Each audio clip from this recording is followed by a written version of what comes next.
and to focus on my Emergent strategy book that I had to just bring in today. And Adrienne Maree Brown says, Emergent strategy emphasizes the power of relationships. She says that the strength of our movement is the strength of our relationships. Scaling up would mean going deeper, being more vulnerable and empathetic. This focus on connection makes us feel valued and integral to the strategy ahead. This book, written in 2019, is really for social justice organizers. Adrienne Maree Brown is co-editor of Octavia's Brood fiction from social justice movements. She's a justice facilitator, healer, and doula currently living in Detroit. She's queer, she's mixed race, woman of color, and draws a lot from Octavia Butler and her work, if you're familiar with Black science fiction.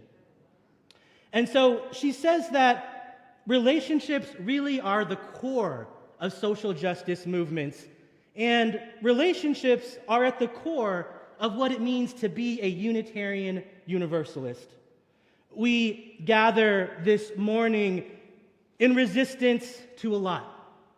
We gather this morning in resistance to the rising threat of fascism, racism, sexism, homophobia, Islamophobia, ableism, the climate crisis, and multiple other polycrises of our time. We gather as people rooted in love, curiosity, and respect. We gather week after week to heal, to sustain, to laugh, to eat together, to cry together, to honor our beloved ancestors, and to lay the ground for an organizing strategy that changes ourselves and changes this world. Adrienne says, there is a conversation in the room that only these people can have at this moment. Find it. So what is it, UU Church of Berkeley? What is that conversation that only those of us in the room and online can have? Emergence is the way that complex systems and patterns arise out of a multiplicity of relatively simple interactions. Emergence emphasizes those critical connections, authentic relationships, and listening with the body and the mind. In Emergence, the whole is the mirror of the parts. It's fractal. The health of the cell is the health of the species of the planet. You can see this in a spider's web, or in a leaf that starts small and kind of gets big and spirals out. The symbol of Star King School for the Ministry is a spiral. Starts in the middle and it spreads out and keeps growing. Unitarian Universalism tells us that what we do matters. And if done well and with care and attention, what we do can play a larger impact on this world. Adrienne says that all of us know something, and together we know a lot.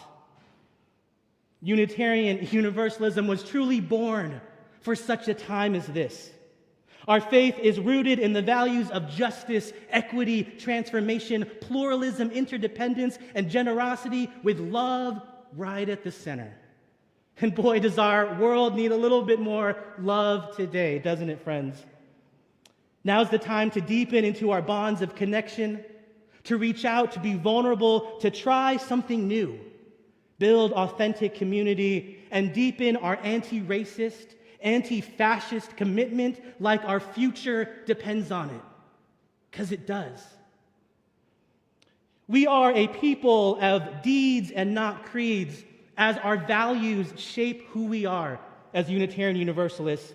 After decades of study and review, the General Assembly of the Unitarian Universalist Association and our 1,000 plus congregations voted last summer to update our values. JETPIG is a common acronym for those values, and this service focuses on 3 of those values: interdependence, pluralism, and love. Our faith tells us that love as interdependence means we honor the interdependent web of all existence. With reverence for the great web of life and with humility, we acknowledge our place in it. Love as pluralism says that we celebrate we are all sacred beings, diverse in culture, experience, and theology, and our value of love as transformation tells us that we must adapt to an ever-changing world. Indeed, Octavia Butler said this about change in her book, Parable of the Sower. All that you touch, you change. All that you change changes you. The only lasting truth is change. God is change. Emergent strategy has been so on my mind all summer, in particularly biomimicry, which is the practice of looking into nature's time-tested patterns, systems, and strategies to inspire human innovations.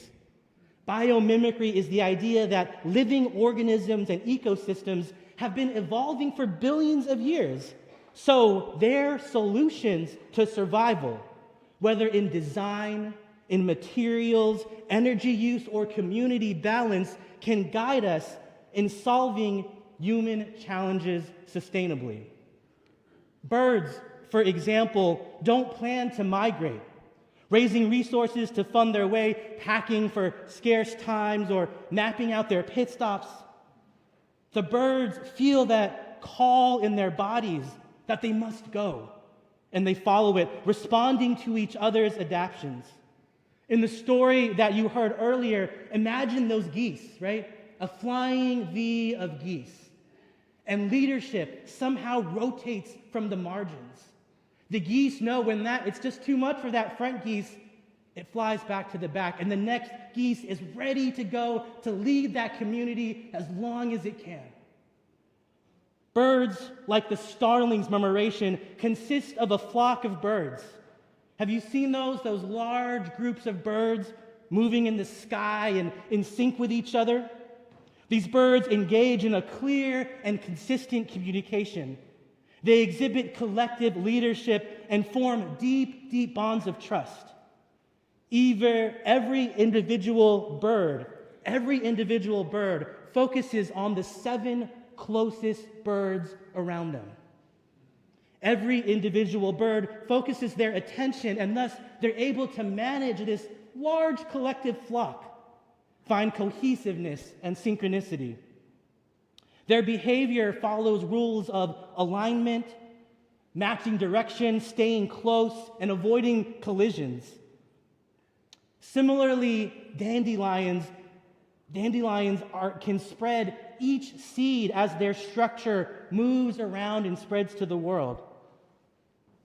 Now, when Hurricane Katrina, we're coming up on the anniversary of Hurricane Katrina, when it slammed onto the Gulf Coast, almost everything was lost. Houses were detached from their foundations, trees and shrubbery were uprooted, signposts and vehicles floated down rivers that became the streets.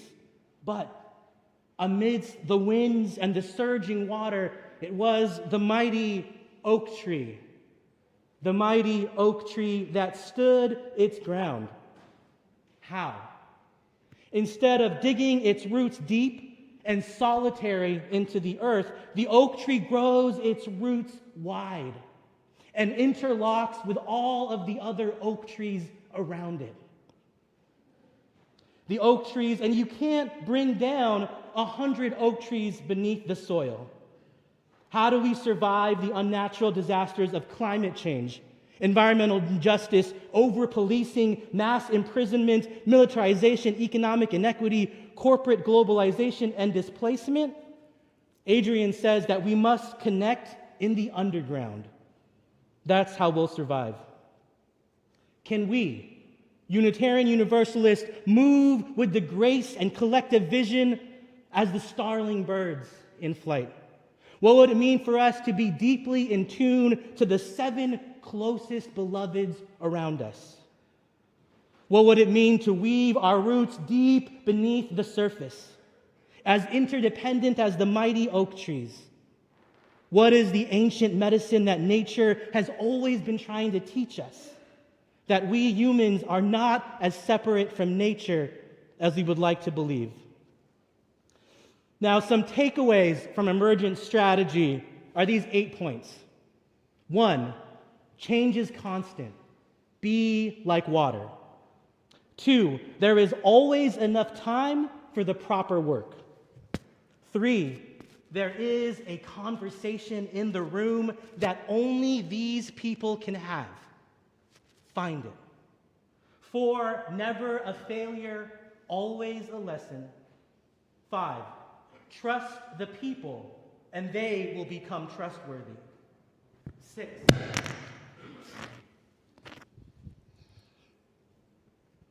6, move at the speed of trust. Focus on critical connections more than critical mass. And 8, less prep, more presence. What you pay attention to grows. I have to admit, I'm seeing emergence everywhere now. Ocean waves crashing on the shore, the spiral of seashells and our fingertips, a flock of birds in beautiful synchronized flight, a field of dandelions waiting for breath to give it life. I see emergent strategy in the cries for a free Palestine. I see emergent strategy in the rainbow chalk of LGBT crosswalks. Folks in Orlando are repainting their chalk every day as the state of Florida is forcing them to remove all rainbow crosswalks. And so our LGBTQ allies in Florida literally are painting the roads with chalk as a symbol of resistance. So I see that in the bravery of our transgender siblings. I see emergent strategy in the bravery of neighbors and friends who record ICE as they racially profile and disappear people of color from the streets. I see emergent strategy showing up time and time again, ready to live our values out loud and fight hard for all that we love. The small is a reflection of the all. So let us look to the inspiration from the natural world as we resist fascism in all its terrible forms. Let us hold fast to our values of love and justice at the core of who we are, at the core of this faith and this church. Let us be the anti-racist, multicultural, beloved community we know that the deepest values of our faith call us to be. Let us be a community that liberates the institutions from the stranglehold of white supremacy culture, to bring us closer to the dream where our pews reflect the glorious diversity that surrounds us in the Bay Area. May we become the systems that we need. May we who claim this faith make its promises real in our lifetime. In this place, with these people, ready to build the new world out of the ashes of the old. We are the ones we've been waiting for. Our faith was born for such a time like this. The future of this beautiful and broken world is in our hands. What role will you play with the revolution that is already here? Amen. Kapalaran. Blessed be.